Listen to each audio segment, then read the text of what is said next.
வணக்கம். என்ன பதிவு அப்படின்னா, சமீபத்தில் தமிழ்நாட்டினுடைய சட்டசபை நிகழ்ச்சி ரொம்ப வேடிக்கையாக இருக்குது.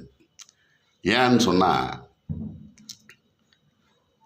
புதிய அரசு புதிய திட்டங்களை வெளியிடணும். அதை தவிர்த்து தேவையில்லாத பேசிக்கிட்டு இருக்காங்க. தமிழ்நாட்டுக்கு காவிரி நீர் தர வேண்டிய இடத்துல கர்நாடக அரசு மேகதாது அணை கட்ட உறுதியாக இருக்குது.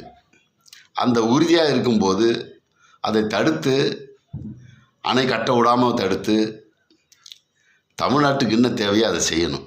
அதை தவற விட்டுடுது. இல்லையா நம்ம பகுதியில் இருக்கிற ஊட்டியில் ஒரு அணை கட்டிடுங்க. எதுக்கு போய் தண்ணி கொடு ஏன் கெஞ்சறீங்க? சரி, அது ஒரு பகுதி போட்டோம்.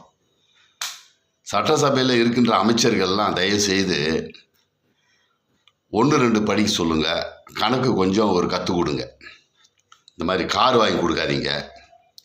எம்எல்ஏகளுக்கு உணவு, சைவ உணவு போய் அசைவ உணவு எவன் அப்பவும் விட்டு துட்டில் கொடுக்குறீங்க.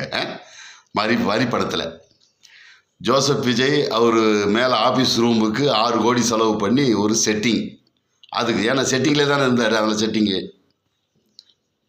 அதில் நிதி அமைச்சர் சொல்கிறாரு, அவர் ஒரு படிப்பு படிக்கிறார். 40/12 அவர் ஒரு படிக்கிறாரு. முதலமைச்சர் 5093/2 படிக்கிறாரு. 900 வரல. சரி, அது ஒரு பகுதி போட்டோம். அதை கைத்தறி தொழிலாளர் துறை அமைச்சர் 1,01,00,000 கோடியே அவர் படிக்கிறாரு. அதில் ஒரு அமைச்சர் ஒரு பொண்ணு பேசுது. அந்த அம்மா கர்ம வீரர் காமராஜர் இருக்கு, காம வீரர் காமராஜன் படிக்குது. தயவுசெய்து படிங்க. ஒரு மாதம் தமிழக முதல்வர் ஜோசப் விஜய் எல்லாருக்கும் அந்த 1-2 கணக்கு 1, 10, 100, 1000, 10,000, லட்சம் அந்த லெவலில் கற்றுக் கொடுங்க. அதுக்கப்புறம் கார் வாங்கி கொடுங்க. அதுக்கப்புறம் நீங்கள் எம்எல்ஏ ஹாஸ்டலுக்கு அசைவ உணவு போடுங்க. சினிமா இல்லை, இது சட்டசபை. சினிமாவில் அப்படி தான் போடுவாங்க. அது என்னன்னா,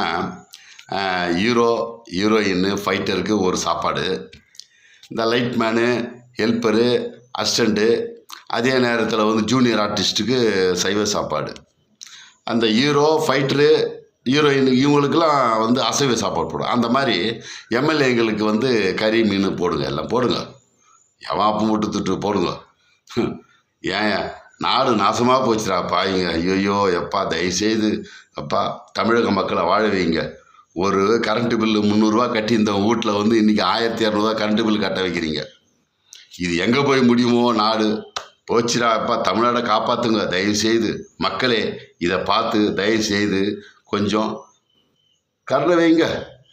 இறைவன் தான் காப்பாற்றணும். சிவாய நம.